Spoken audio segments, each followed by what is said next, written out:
થી જાય તો એ તો જોયા જેવી થાય સમજણ જીવનમાંથી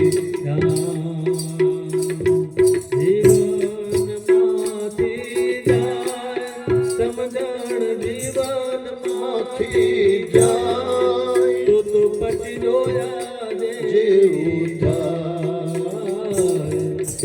આજનું નામ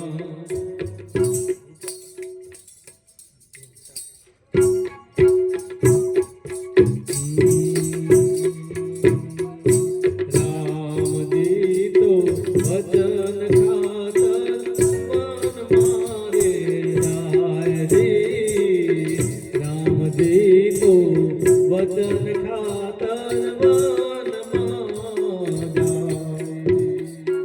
આજનો રામલો માત પિતાને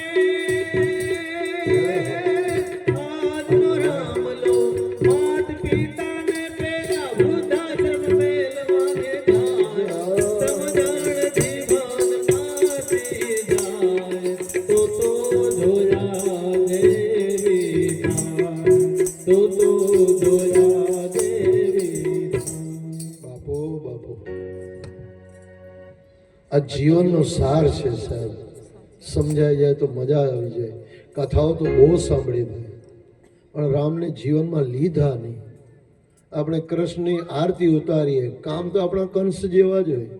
પેલો અંદરથી કૃષ્ણ વિચાર કરે કે આને મારું કે આની આરતી જોઉં, શું કરું? આવું પાછું રામમાં છે ભાઈ. રામ બી વિચાર કરે કે આરતી ઉતારે છે અને શું કરું, મારું કે તારું કે ક્યાં કરું? એક પેલું ગાયન છે ને કે બતા તેરી મરજી હે ક્યાં. આ રામ બી પૂછતો હશે અંદર મૂર્તિમાંથી, ભાઈ કરું શું? તને સમજાતું નથી.